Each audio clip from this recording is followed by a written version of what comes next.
Teman-teman sekalian, halo.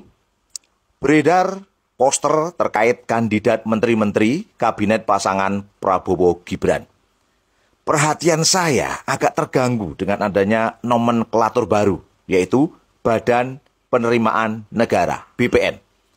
Saya agak khawatir dengan badan ini. Akhirnya saya coba searching dan ketemu ternyata Badan Penerimaan Negara atau BPN adalah badan yang akan dibentuk kalau Paslon 02 Prabowo Gibran dinyatakan sah terpilih sebagai presiden dan wakil presiden. Pembentukan Badan Penerimaan Negara ini dimaksudkan untuk meningkatkan penerimaan pajak guna memperbesar rasio pajak. Teman-teman, kita perlu mencatat ya bahwa urat nadi sumber pendapatan negara dalam sistem kapitalisme hanya berasal dari utang dan pajak. Kalau ingin mengurangi utang, ya tingkatkan pajak. Kalau ingin mengurangi pajak, ya tingkatkan utang. Yang paling dolim adalah dua-duanya, baik utang dan pajak ditingkatkan. Alhasil yang harus menanggung beban semuanya, tak ada lain ya rakyat. Jelas nih sistem kapitalisme, hanya menyengsarakan rakyat. Dolim namanya ini.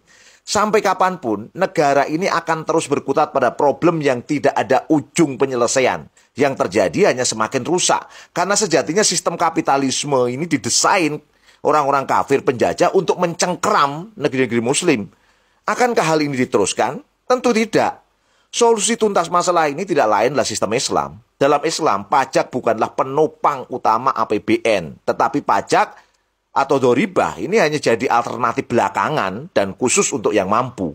Dalam konteks Indonesia, bila Islam diterapkan, maka salah satu yang penting menjadi sumber pendapatan adalah menata ulang pola kepemilikan agar sumber daya alam yang menguasai hajat hidup orang banyak dikembalikan pemilikannya kepada rakyat.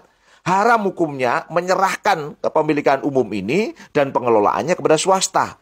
Kami pernah menghitung kalau 6 komoditas full milik rakyat dan dikelola negara sesuai dengan syariah Islam, maka akan menghasilkan 4.000 lebih triliun rupiah per tahun. Mantap tidak?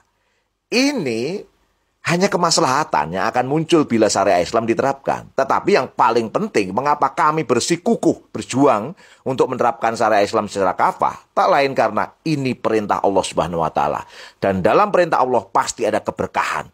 Dan ingat teman-teman, alaihissallahu bi ahkamil hakimin.